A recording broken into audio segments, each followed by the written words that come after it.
أعوذ بالله من الشيطان الرجيم. بسم الله الرحمن الرحيم. ألف لام را، تلك آيات الكتاب المبين. إنا أنزلناه قرآنا عربيا لعلكم تعقلون. نحن نقص عليك أحسن القصص بما أوحينا إليك هذا القرآن وإن كنت من قبله لمن الغافلين. إذ قال يوسف لأبيه يا أبت إني رأيت 11 كوكبا والشمس والقمر رأيتهم لي ساجدين. قال يا بني لا تقصص رؤياك على إخوتك فيكيدوا لك كيدا، إن الشيطان للإنسان عدو مبين. وكذلك يجتبيك ربك ويعلمك من تأويل الأحاديث ويتم نعمته عليك وعلى آل يعقوب كما أتمها على أبويك من قبل إبراهيم وإسحاق إن ربك عليم حكيم. لقد كان في يوسف وإخوته آيات للسائلين، إذ قالوا ليوسف وأخوه أحب إلى أبينا منا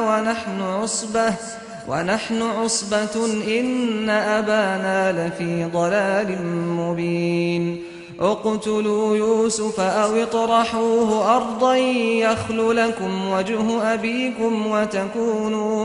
وتكونوا من بعده قوما صالحين. قال قائل منهم لا تقتلوا يوسف وألقوه في غيابة الجب يلتقطه بعض السيارة إن كنتم فاعلين.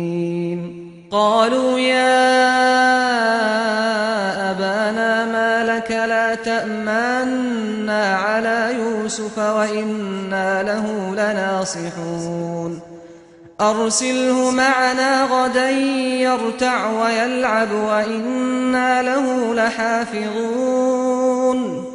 قال إني ليحزنني أن تذهبوا به وأخاف أن يأكله الذئب وأنتم عنه غافلون. قالوا لئن أكله الذئب ونحن عصبة إنا إذا لخاسرون. فلما ذهبوا به وأجمعوا أن يجعلوه في غيابة الجب وأوحينا إليه لتنبئنهم بأمرهم هذا وهم لا يشعرون. وجاءوا أباهم عشاء يبكون. قالوا يا أبانا إنا ذهبنا نستبق وتركنا يوسف عند متاعنا فأكله الذئب وما أنت بمؤمن لنا ولو كنا صادقين. وجاءوا على قميصه بدم كذب قال بل سولت لكم أنفسكم أمرا فصبر جميل والله المستعان على ما تصفون. وجاءت سيارة فأرسلوا واردهم فأدلى دلوه قال يا بشرى هذا غلام وأسروه بضاعة والله عليم بما يعملون وشروه بثمن بخس دراهم معدودة وكانوا فيه من الزاهدين وقال الذي اشتراه من مصر لامرأته أكرمي مثواه عسى أن ينفعنا أو نتخذه ولدا وكذلك مكنا ليوسف في الأرض ولنعلمه من تأويل الأحاديث والله غالب على أمره ولكن أكثر الناس لا يعلمون ولما بلغ أشده آتيناه حكما وعلما وكذلك نجزي المحسنين وراودته التي هو في بيتها عن نفسه وغلقت الأبواب وقالت هيت لك قال معاذ الله إنه ربي أحسن مثواي إنه لا يفلح الظالمون ولقد همت به وهم بها لولا أن رأى برهان ربه كذلك لنصرف عنه السوء والفحشاء إنه من عبادنا المخلصين واستبق الباب وقدت قميصه من دبر وألف يا سيدها لدى الباب واستبق الباب وقدت قميصه من دبر وألف يا سيدها لدى الباب قالت ما جزاء من أراد بأهلك سوءا إلا أن يسجن أو عذاب أليم قال هي راودتني عن نفسي وشهد شاهد من أهلها إن كان قميصه قد من قبل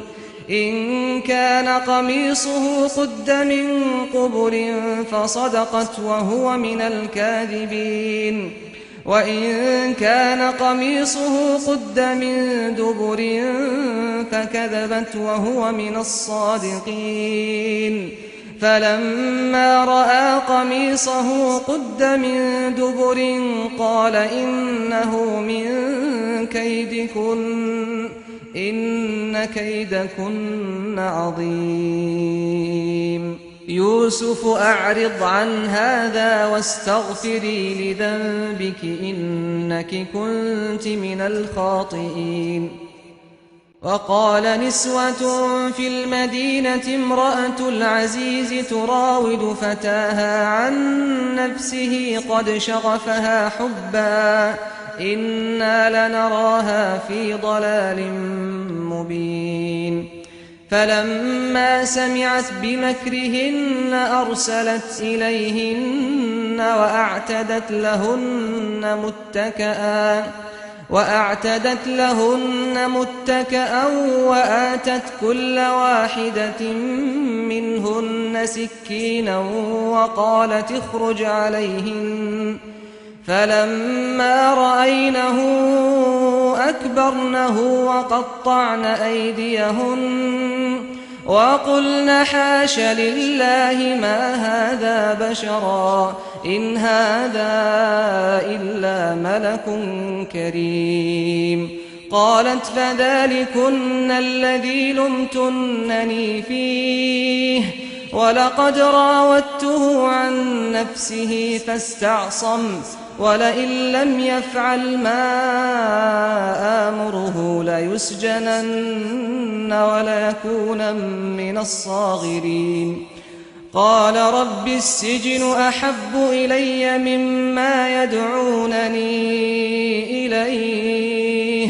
وإلا تصرف عني كيدهن أصب إليهن وأكن من الجاهلين فاستجاب له ربه فصرف عنه كيدهن إنه هو السميع العليم ثم بدا لهم من بعد ما رأوا الآيات ليسجننه حتى حين ودخل معه السجن فتيان قال أحدهما إني أراني أعصر خمرا وقال الآخر إني أراني أحمل فوق رأسي خبزا تأكل الطير منه نبئنا بتأويله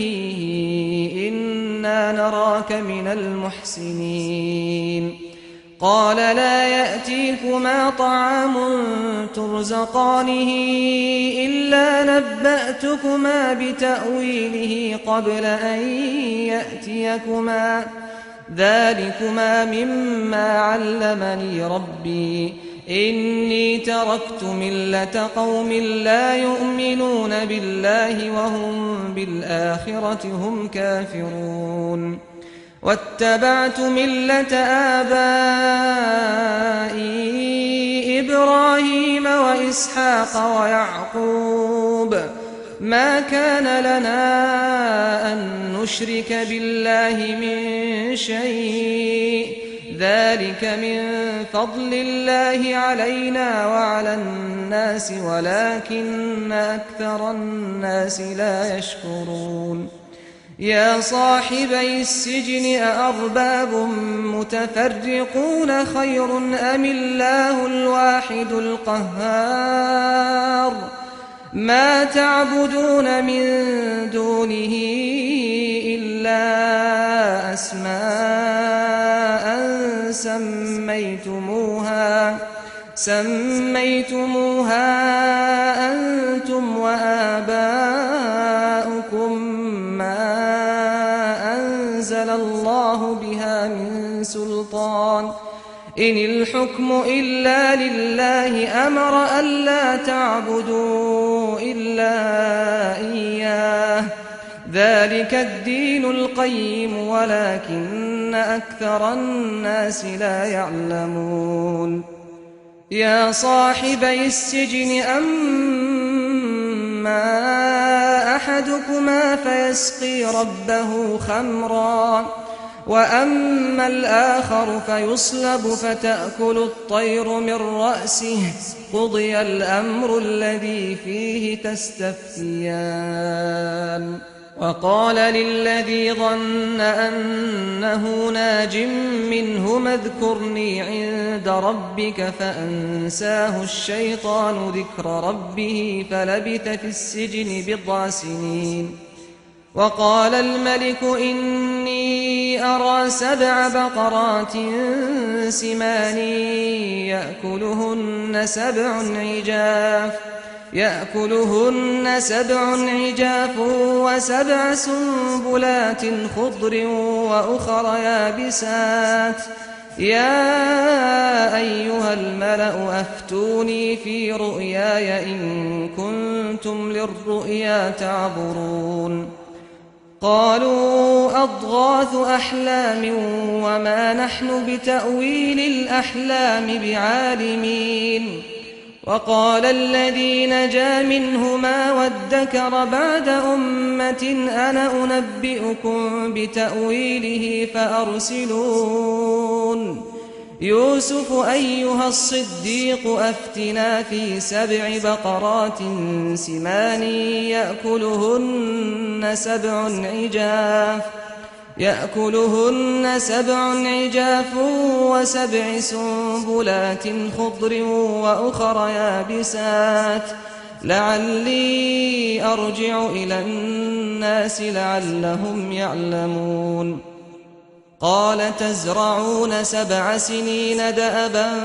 فما حصدتم فذروه في سنبله إلا قليلا إلا قليلا مما تأكلون ثم يأتي من بعد ذلك 7 شداد يأكلن ما قدمتم لهن إلا قليلا مما تحصنون ثم يأتي من بعد ذلك عام فيه يغاث الناس وفيه يعصرون وقال الملك ائتوني به فلما جاءه الرسول قال ارجع إلى ربك فاسأله ما بال النسوة اللاتي قطعن أيديهن إن ربي بكيدهن عليم قال ما خطبكن إذ راوتن يوسف عن نفسه قلن حاش لله ما علمنا عليه من سوء قالت امرأة العزيز الآن حصحص الحق أنا راودته عن نفسه وإنه لمن الصادقين ذلك ليعلم أني لم أخنه بالغيب وأن الله لا يهدي كيد الخائنين وما أبرئ نفسي إن النفس لأمارة بالسوء إلا ما رحم ربي إن ربي غفور رحيم وقال الملك ائتوني به أستخلصه لنفسي فلما كلمه قال إنك اليوم لدينا مكين أمين قال اجعلني على خزائن الأرض إني حفيظ عليم وكذلك مكنا ليوسف في الأرض يتبوأ منها حيث يشاء نصيب برحمتنا من نشاء ولا نضيع أجر المحسنين ولأجر الآخرة خير للذين آمنوا وكانوا يتقون وجاء إخوة يوسف فدخلوا عليه فعرفهم وهم له منكرون ولما جهزهم بجهازهم قال ائتوني بأخ لكم من أبيكم ألا ترون أني أوفي الكيل وأنا خير المنزلين فإن لم تأتوني به فلا كيل لكم عندي ولا تقربون قالوا سنراود عنه أباه وإنا لفاعلون وقال لفتيانه اجعلوا بضاعتهم في رحالهم لعلهم يعرفونها إذا انقلبوا إلى أهلهم لعلهم يرجعون فلما رجعوا إلى أبيهم قالوا يا أبانا منع منا الكيل فأرسل معنا أخانا نكتل وإنا له لحافظون قال هل آمنكم عليه إلا كما أمنتكم على أخيه من قبل فالله خير حافظا وهو أرحم الراحمين ولما فتحوا متاعهم وجدوا بضاعتهم ردت إليهم قالوا يا أبانا ما نبغي هذه بضاعتنا ردت إلينا ونمير أهلنا ونحفظ أخانا ونزداد كيل بعير ذلك كيل يسير قال لن أرسله معكم حتى تؤتون موثقا من الله لتأتونني به إلا أن يحاط بكم فلما آتوه موثقهم قال الله على ما نقول وكيل وقال يا بني لا تدخلوا من باب واحد وادخلوا من أبواب متفرقة وما أغني عنكم من الله من شيء إن الحكم إلا لله عليه توكلت وعليه فليتوكل المتوكلون ولما دخلوا من حيث أمرهم أبوهم ما كان يغني عنهم من الله من شيء إلا حاجة في نفس يعقوب قضاها وإنه لذو علم لما علمناه ولكن أكثر الناس لا يعلمون ولما دخلوا على يوسف آوى إليه أخاه قال إني أنا أخوك فلا تبتئس بما كانوا يعملون فلما جهزهم بجهازهم جعل السقاية في رحل أخيه ثم أذن مؤذن أيتها العير إنكم لسارقون قالوا وأقبلوا عليهم ماذا تفقدون قالوا نفقد صواع الملك ولمن جاء به حمل بعير وأنا به زعيم قالوا تالله لقد علمتم ما جئنا لنفسد في الأرض وما كنا سارقين قالوا فما جزاؤه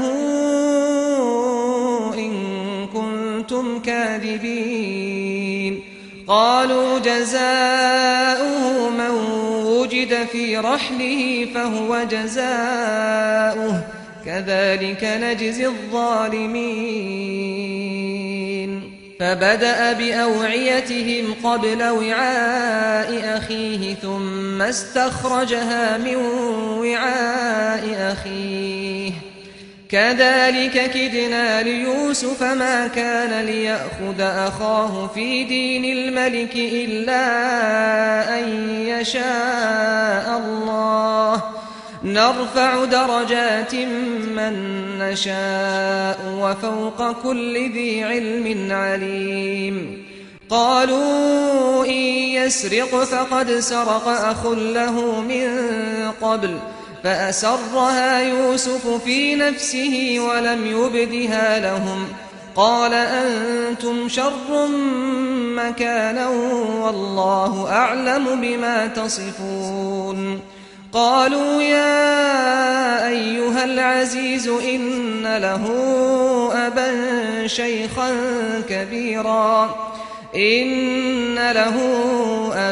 شيخا كبيرا فخذ أحدنا مكانه إنا نراك من المحسنين قال معاذ الله أن نأخذ إلا من وجدنا متاعنا عنده إنا إذا لظالمون فلما استيئسوا منه خلصوا نجيا قال كبيرهم ألم تعلموا أن أباكم قد أخذ عليكم موثقا من الله ومن قبل ما فرطتم في يوسف فلن أبرح الأرض حتى يأذن لي أبي أو يحكم الله لي وهو خير الحاكمين ارجعوا إلى أبيكم فقولوا يا أبانا إن ابنك سرق وما شهدنا إلا بما علمنا وما كنا للغيب حافظين واسأل القرية التي كنا فيها والعير التي أقبلنا فيها وإنا لصادقون قال بل سولت لكم أنفسكم أمرا فصبر جميل عسى الله أن يأتيني بهم جميعا إنه هو العليم الحكيم وتولى عنهم وقال يا أسفا على يوسف وابيضت عيناه من الحزن فهو كظيم قالوا تالله تفتأ تذكر يوسف حتى تكون حرضا أو تكون من الهالكين قال إنما أشكو بثي وحزني إلى الله وأعلم من الله ما لا تعلمون يا بني يذهبوا فتحسسوا من يوسف وأخيه ولا تيأسوا من روح الله إنه لا ييأس من روح الله إلا القوم الكافرون فلما دخلوا عليه قالوا يا أيها العزيز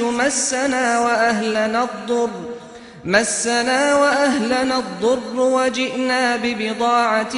مزجاة فأوف لنا الكيل وتصدق علينا إن الله يجزي المتصدقين قال هل علمتم ما فعلتم بيوسف وأخيه إذ أنتم جاهلون قالوا أئنك لأنت يوسف قال أنا يوسف وهذا أخي قد من الله علينا إنه من يتق ويصبر فإن الله لا يضيع أجر المحسنين قالوا تالله لقد آثرك الله علينا وإن كنا لخاطئين قال لا تثريب عليكم اليوم يغفر الله لكم وهو أرحم الراحمين اذهبوا بقميصي هذا فألقوه على وجه أبي يأت بصيرا وأتوني بأهلكم أجمعين ولما فصلت العير قال أبوهم إني لأجد ريح يوسف لولا أن تفندون قالوا تالله إنك لفي ضلالك القديم فلما أن جاء البشير ألقاه على وجهه فارتد بصيرا قال ألم أقل لكم إني أعلم من الله ما لا تعلمون قالوا يا أبانا استغفر لنا ذنوبنا إنا كنا خاطئين قال سوف أستغفر لكم ربي إنه هو الغفور الرحيم فلما دخلوا على يوسف آوى إليه أبويه وقال ادخلوا مصر إن شاء الله آمنين ورفع أبويه على العرش وخروا له سجدا وقال يا أبت هذا تأويل رؤياي من قبل قد جعلها ربي حقا وقد أحسن بي إذ أخرجني من السجن وجاء بكم من البدو من بعد أن نزغ الشيطان بيني وبين إخوتي إن ربي لطيف لما يشاء إنه هو العليم الحكيم رب قد آتيتني من الملك وعلمتني من تأويل الأحاديث فاطر السماوات والأرض أنت وليي في الدنيا والآخرة توفني مسلما وألحقني بالصالحين ذلك من أنباء الغيب نوحيه إليك وما كنت لديهم إذ أجمعوا أمرهم وهم يمكرون وما أكثر الناس ولو حرصت بمؤمنين وما تسألهم عليه من أجر إن هو إلا ذكر للعالمين وكأين من آية في السماوات والأرض يمرون عليها وهم عنها معرضون وما يؤمن أكثرهم بالله إلا وهم مشركون أفأمنوا أن تأتيهم غاشية من عذاب الله أو تأتيهم الساعة بغتة وهم لا يشعرون قل هذه سبيلي أدعو إلى الله على بصيرة أنا ومن اتبعني وسبحان الله وما أنا من المشركين وما أرسلنا من قبلك إلا رجالا نوحي إليهم من أهل القرى أفلم يسيروا في الأرض فينظروا كيف كان عاقبة الذين من قبلهم